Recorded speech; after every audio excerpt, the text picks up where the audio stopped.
शुरुआत, मुलाकात और एहसास। उत्तर प्रदेश के एक छोटे से कस्बे फतेहपुर में कहानी शुरू होती है।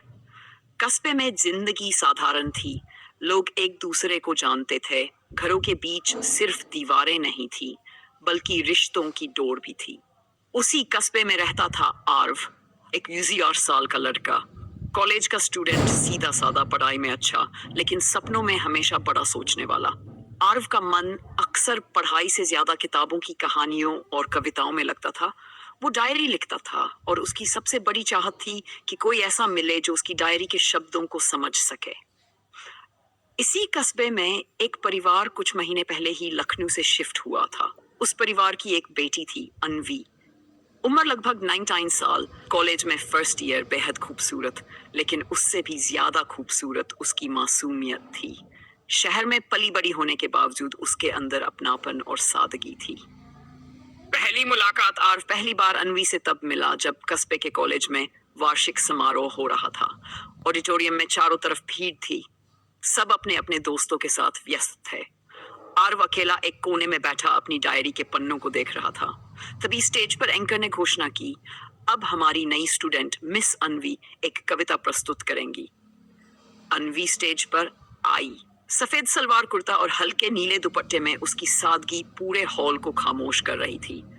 उसने जो कविता पढ़ी उसमें वही जज्बात थे जिन्हें आर्व अपनी डायरी में लिखता था। प्यार, सपने और अपनेपन की तलाश। आर्व के दिल ने कहा, ये लड़की मेरी सोच को पढ़ सकती है।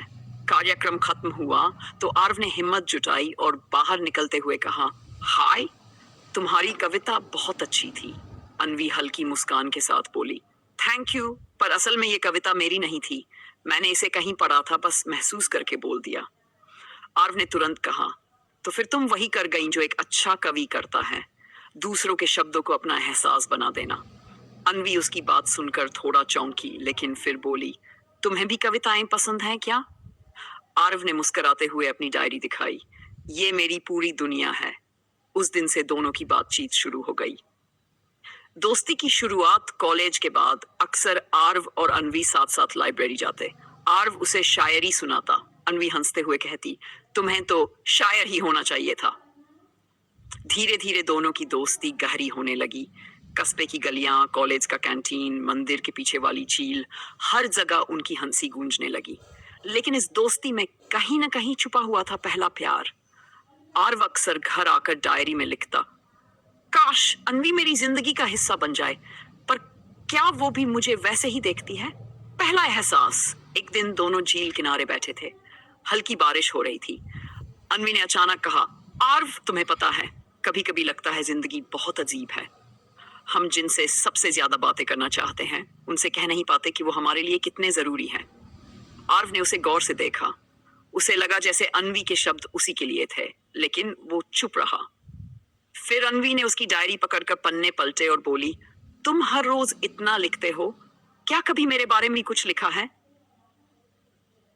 आर्व मुस्कुराया, मगर जवाब नहीं दिया। उसकी खामोशी ही सब कह गई। अनवी ने डायरी बंद करके धीरे से कहा, तुम सच में बहुत अलग हो और शायद इसीलिए तुम मुझे अच्छे लगते हो। ये सुनकर आर्व का दिल धड़कने लगा। उसे लगा जैसे उसकी दुनिया को नाम मिल गया हो।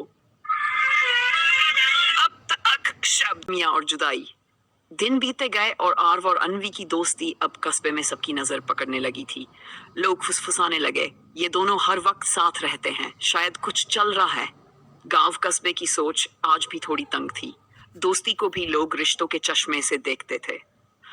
समाज और परिवार का दबाव। एक दिन अनवी की माँ ने उसे समझाया, देखो बेटा, हमें इस कस्बे में ज्यादा दिन नहीं हुए, लोग बातें बनाने में देर नहीं करते, तुम आर्व से ज्यादा घुलो मिलो मत। अनवी चुपचाप सुनती रही, लेकिन उसके दिल में आर्व के लिए जो एहसास था वो और गहरा हो चुका था। उधर आर्व के घर में भी हालात अलग नहीं। उसकी माँ ने उसे डांटते हुए कहा, तुम्हारा ध्यान पढ़ाई से ज्यादा उस लड़की पर है, हमारी इज्जत खराब मत करना। आर्व समझाने की कोशिश करता, माँ, वो मेरी अच्छी दोस्त है बस। लेकिन माँ की शक भरी निगाहें उसके दिल को तोड़ देती। गलतफहमी की शुरुआत कॉलेज में उस हफ्ते डिबेट प्रतियोगिता। आरव चाहता था कि अनवी उसके साथ टीम बनाए, लेकिन अनवी ने किसी और स्टूडेंट करण के साथ टीम बना ली। आरव ने जब ये देखा तो उसका दिल बैठ गया। उसने सोचा, शायद अनवी को करण पसंद है, शायद मैं ही ज्यादा सोचने लगा था।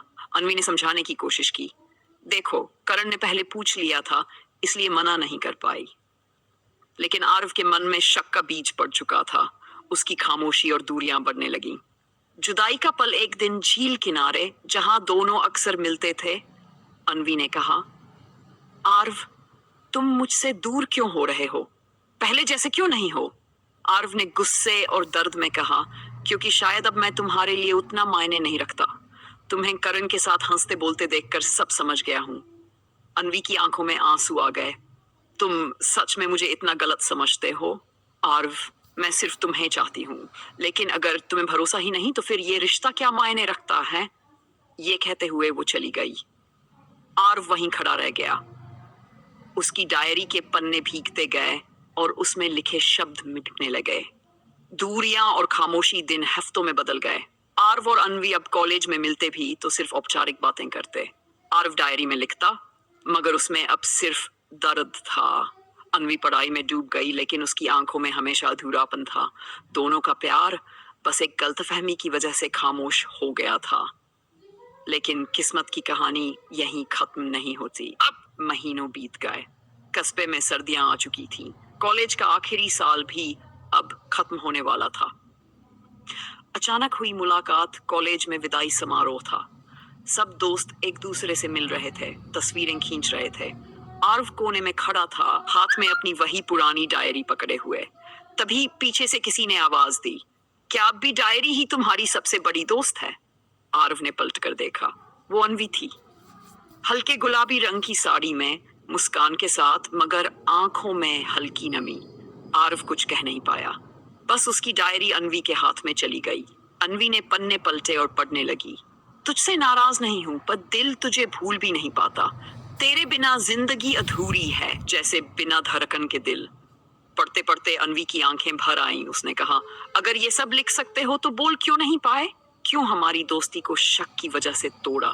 सच का खुलासा आरव टूटे स्वर में बोला, मैं डर गया था अनवी।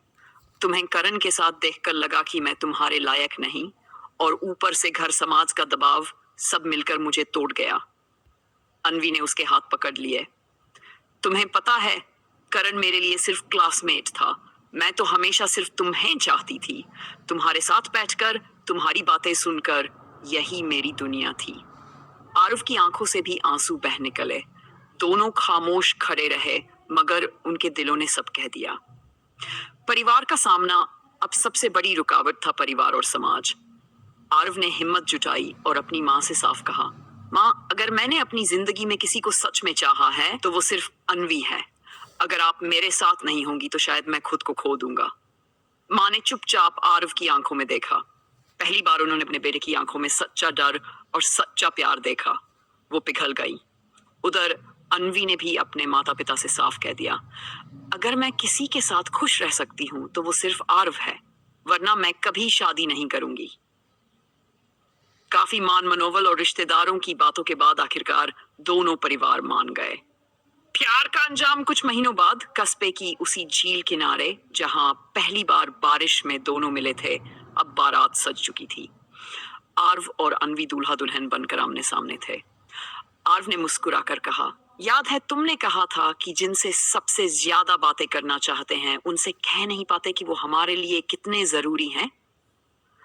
अनवी हंसते हुए बोली, हाँ, और अब देखो, मैंने कह भी दिया और पा भी लिया। चारों तरफ खुशियों की गूंज थी। अंत शादी के बाद जब दोनों अकेले बैठे, आरव ने अपनी पुरानी डायरी अनवी को थमाई और कहा, अब इसमें अधूरी बातें नहीं होंगी, अब ये हमारी पूरी कहानी लिखेगी। अनवी ने डायरी खोलकर पहला पन्ना लिखा, ये कहानी यहीं खत्म नहीं होती, ये तो हमारी जिंदगी की शुरुआत है। और दोनों की मुस्कान में वही सुकून था जो सिर्फ सच्चे प्यार में मिलता है।